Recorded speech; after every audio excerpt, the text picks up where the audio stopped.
Saudara-saudara yang kekasih di dalam Tuhan Yesus, kita jumpa lagi dalam renungan malam yang dipandu dari Jemaat Satria Kasih Klasis Makassar Timur. Saya percaya Bapak Ibu Saudara-saudara berada dalam keadaan baik, dan pada hari ini Rabu tanggal 11 November tahun 2020, kasih sayang Tuhan tetap nyata bagi kita. Baik saudara, kita akan menyambut firman Tuhan. Marilah kita menghadap Tuhan di dalam doa. Mari berdoa.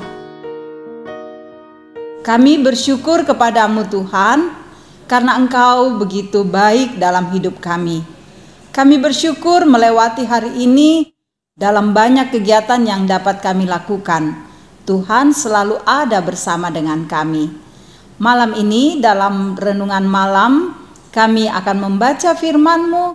Roh Kudus tolong kami, biar kami dapat memahami firman-Mu, kami dapat mengerti dan menjadikan firman-Mu sebagai pedoman di dalam kehidupan kami.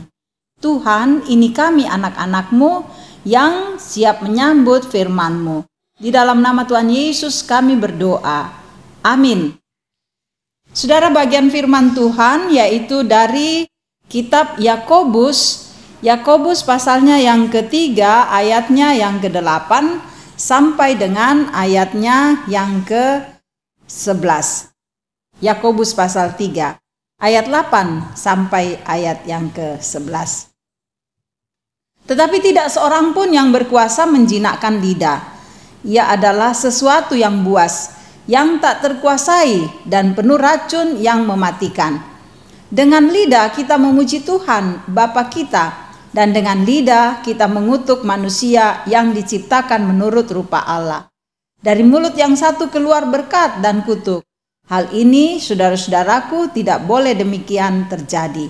Adakah sumber memancarkan air tawar yang pahit dari mata air yang sama? Demikian firman Tuhan yang boleh kita dengarkan.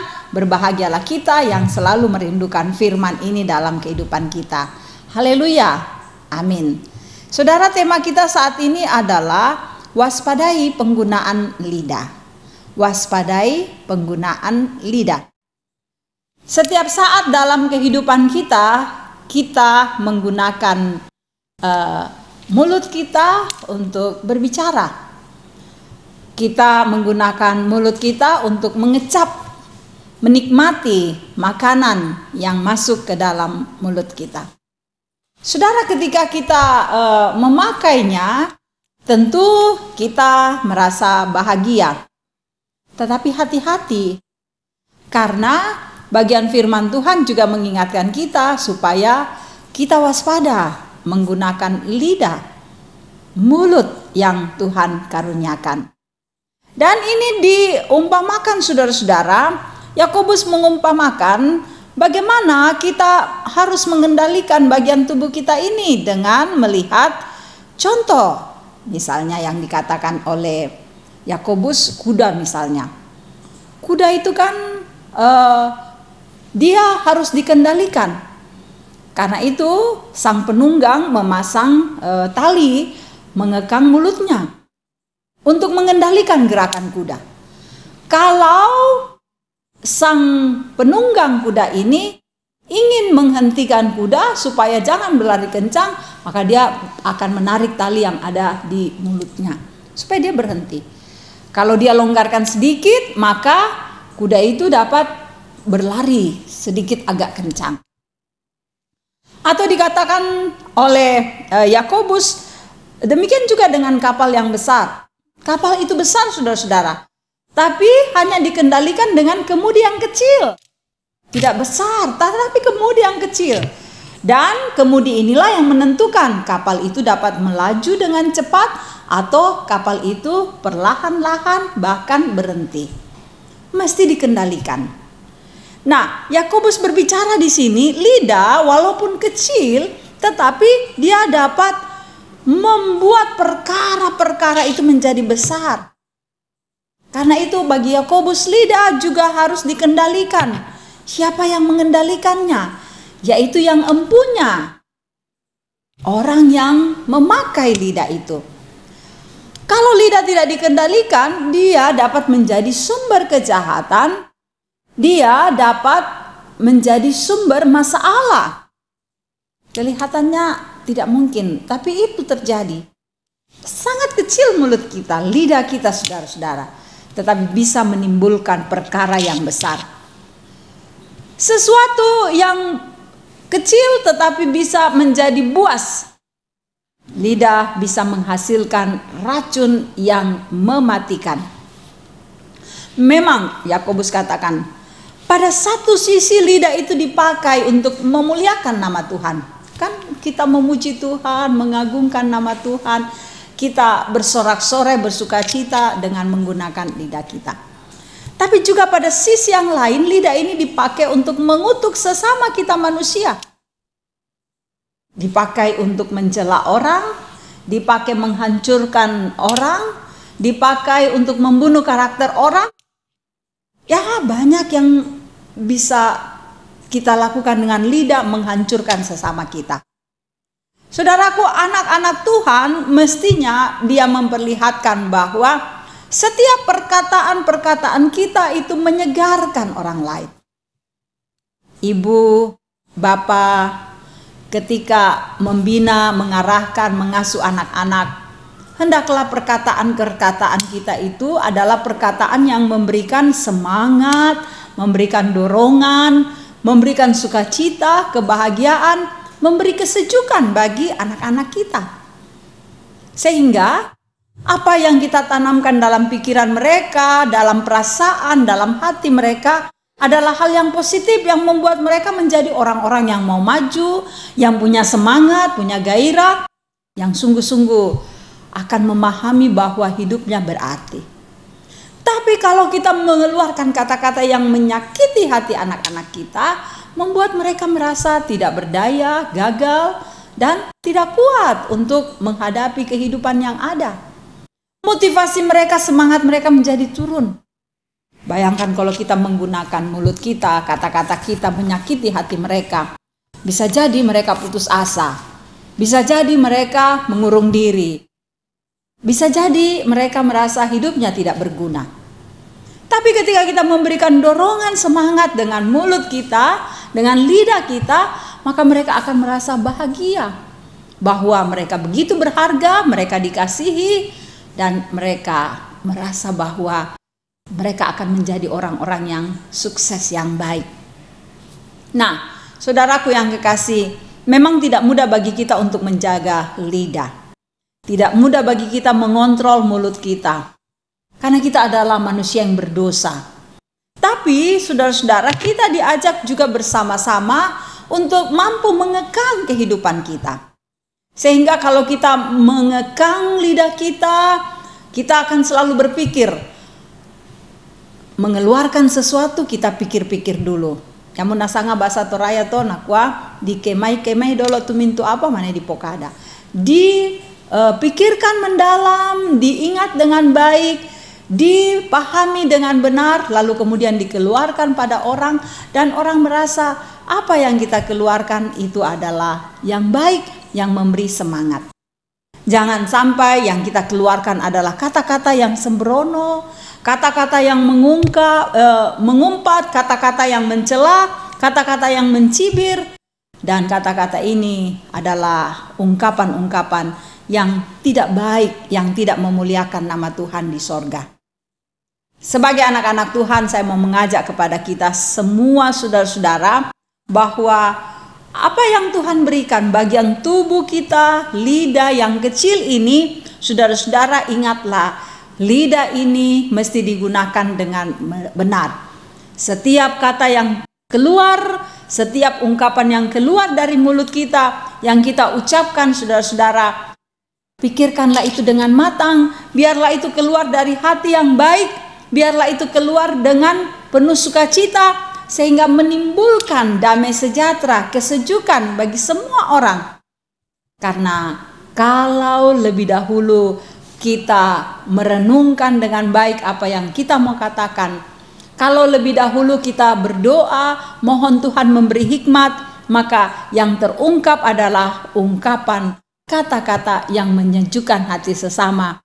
Dan tentu ketika orang mendengarkannya, ketika orang mengertinya, ketika orang merasa terhibur, ketika orang merasa kuat, ketika orang merasa bahagia dengan kata-kata kita, disitulah kita menjadi berkat bagi orang lain. Sehingga sebagaimana Yakobus katakan, kita harus menjaga lidah kita kontrol mulut kita kontrol kata-kata kita. Biarlah semua ungkapan kita seperti pemazmur, selalu memuliakan nama Tuhan, mengagungkan nama Tuhan, dan setiap apa yang kita katakan itu akan memberikan sukacita, kemuliaan bagi nama Tuhan. Tuhan diagungkan. Amin. Marilah saudara-saudara kita memuliakan nama Tuhan dengan menyanyi dari Kidung Jemaat 52.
Mari berdoa. Tuhan, kami tahu bahwa bagian tubuh kami yang kecil, lidah kami, Tuhan Engkau ciptakan. Engkau hadirkan mulut ini untuk melengkapi bagian tubuh yang lain. Namun seringkali kami menggunakan salah. Ampuni kami Tuhan. Biarlah bagian tubuh ini kami gunakan dengan baik untuk memuliakan nama Tuhan. Sayangi kami Bapa, agar kami dapat memberlakukan firman-Mu dengan benar. Hidup kami Tuhan berkati. Saudara-saudara kami yang menyaksikan renungan malam ini Tuhan berkati. Kiranya mereka terus menjalani hidup ini dengan bahagia. Keluarga-keluarga mereka Tuhan berkati, agar damai sejahtera-Mu hadir dalam setiap keluarga. Saudara-saudara kami yang sakit Tuhan sembuhkan, yang bergumul Tuhan hadir untuk menopang dan menguatkan. Para orang tua kami, para ibu lansia Tuhan juga jaga, agar masa tuanya dapat beria-ria dalam Kristus. Semua yang kami rindukan, anak-anak kami untuk tetap memiliki masa depan yang baik Tuhan berkati. Dalam pertumbuhan mereka juga Tuhan berkati. Usaha dan pekerjaan kami Tuhan berkati. Biar kami memperoleh hasil yang maksimal, yang memuliakan nama Tuhan. Dan sepanjang kehidupan kami biarlah kasih-Mu akan terus nyata bagi kami. Berkati semua pelayanan yang dikerjakan majelis, berkati bangsa dan negara kami, berkati pemerintah kami, berkati kehidupan umat-Mu di muka bumi ini. Biarlah kami dapat melewati masa pandemik ini dengan tenang. Kemurahan Tuhan akan terus nyata bagi kami. Sayangi kami Tuhan. Kami serahkan hidup kami malam ini. Biarlah ketika kami membaringkan tubuh kami beristirahat dengan baik dan besok bangun dengan tubuh yang penuh keberkatan. Bapa, dengarkan doa kami. Ampuni dosa kami. Kami bermohon hanya di dalam nama Yesus Tuhan dan Juru Selamat kami. Haleluya. Amin.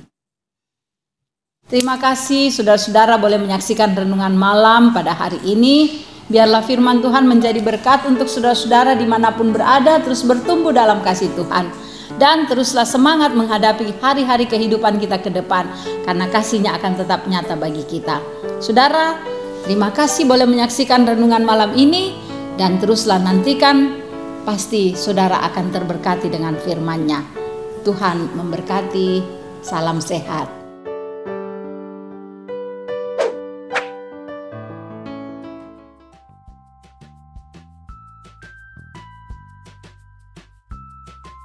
Wah, shalom. Shalom.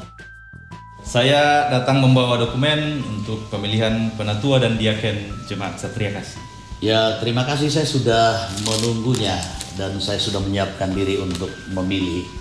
Terima kasih Bapak. Terima kasih. Ya, shalom, Tuhan berkati.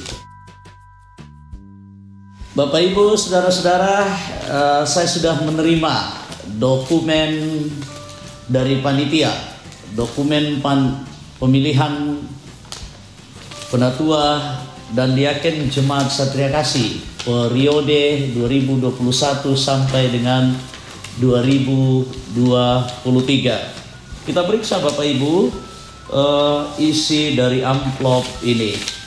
Ya, ya ada amplop besar dan isinya terdiri dari panduan cara memilih calon penatua dan diaken. Ini terlebih dahulu kita membacanya dengan secermat mungkin sebagai panduan kita untuk menentukan siapa yang akan kita pilih menjadi penatua dan diaken. Dan ini pun dokumen penting dari panitia tentang kuota. Berapa kuota penatua dan diaken tiap kelompok yang akan kita pilih. Di situ ada kelompok 1, 2 sampai dengan kelompok 9. Lalu di tangan saya juga ada amplop kecil yang berisi kertas suara. Di dalamnya lengkap, terdiri dari nama-nama calon penatua dan diaken mulai dari kelompok 1 sampai dengan kelompok 9. Cara untuk memilih, kita memilih penatua dan diaken sesuai dengan kuota yang sudah ditetapkan. Saya akan memilih mulai dari kelompok di mana saya berdomisili. Saya kebetulan berdomisili di kelompok 6, sehingga kita dapat mengetahui bahwa kelompok 6 kuota untuk penatua dan diaken itu sebanyak 4 dan kuota untuk penatua 4 dan kuota untuk diaken itu sebanyak 4. Saya memilih mencentangnya, melingkarinya. Ya, kita boleh mencentang, kita boleh menyilang nomor dari calon penatua dan diaken. Ya, lalu saya pilih sesuai dengan kuota yang sudah ditetapkan. Saya memilih penatua ada 4 orang dan diaken ada 4 orang. Lalu sesudah itu saya kemudian juga berhak untuk menentukan memilih penatua mulai dari kelompok 1, 2, 3 sampai dengan ke-9, sehingga kewajiban saya juga adalah memilih penatua dan diaken di masing-masing kelompok sesuai dengan jumlah kuota. Di kelompok 1 ada 4 penatua yang saya pilih, di calon diaken ada 4 yang saya pilih. Terus saya melanjutkan di kelompok 2 ada 3 penatua yang saya pilih dan ada 3 diaken yang saya pilih. Kemudian kelompok 3 ada 5 penatua dan 5 diaken yang saya pilih. Dan di kelompok 4 ada 3 penatua dan 3 diaken yang saya pilih. di kelompok 5 ada 5 penatua dan 5 diaken yang saya pilih. Kemudian saya memilih juga untuk di kelompok 7 ada 5 penatua dan 5 diaken. Kemudian saya juga memilih penatua dan diaken di kelompok 8 masing-masing, 4 penatua dan 4 diaken. Dan yang terakhir saya juga memilih penatua dan diaken yang ada di kelompok 9. Saya melingkari atau menyilang sebanyak 7 penatua dan 7 diaken. Sesudah itu kertas suara saya lipat dan saya masukkan ke dalam amplop yang sudah tersedia. Bapak Ibu, jikalau kita di satu rumah tangga memiliki 4 orang yang berhak memilih, berarti kita mendapatkan 4 amplop yang di dalamnya ada surat suara. Jikalau kita ada 5 berarti kita mendapatkan 5. Jikalau kita ada 9, kita juga mendapatkan 9 kertas suara. Sesudah itu Bapak Ibu Saudara-saudara, penting untuk kita ketahui bahwa sebelum kita memilih penatua dan calon diaken, kita menunggu bersama-sama secara menyeluruh panduan yang akan disampaikan dari Gedung Gereja Jemaat Satria Kasih lewat ibadah live streaming, dan pemilihan akan dilaksanakan sesudah kita dipandu lewat doa pada tanggal 22 November 2020 dari Gereja Toraja Jemaat Satria Kasih. Perlu juga kita ketahui Bapak Ibu Saudara-saudara, dari 75 calon penatua dan 76 calon diaken, ada 40 penatua dan 40 diaken yang akan terpilih. Bapak Ibu, nama-nama yang ada di dalam amplop ini yang adalah calon penatua dan diaken juga sudah ditetapkan secara sah dalam rapat pleno Majelis Gereja Jemaat Satria Kasih Jumat tanggal 30 Oktober 2020. Mari kita persiapkan seluruh hidup kita, hati kita, semoga kita digerakkan oleh Roh Kudus untuk memilih hamba-hambanya yang Tuhan akan pakai selama 3 tahun ke depan di Gereja Toraja Jemaat Satria Kasih. Semoga lewat pemilihan ini Tuhan yang dimuliakan. Terima kasih, saya sudah menentukan pilihan saya dan saatnya saya akan memasukkan ke dalam kotak suara. Shalom. Shalom, saya sudah memilih Bapak. Terima kasih, saya masukkan ke dalam kotak untuk diteruskan ke panitia pemilihan. Terima kasih. Terima kasih. Tuhan memberkati. Bapak Ibu, surat kertas suara yang sudah saya masukkan ke dalam amplop, jikalau kita juga berkeinginan mengantarkan langsung ke kantor gereja, ke panitia pemilihan penatua dan diaken, juga bisa kita antar langsung kepada panitia. Kita juga bisa memasukkan langsung ke dalam kotak yang sudah disiapkan oleh panitia. Ya, itu Bapak Ibu Saudara-saudara, terima kasih, semoga apa yang kami sampaikan ini berkenan dan bermanfaat. Terima kasih, Tuhan memberkati.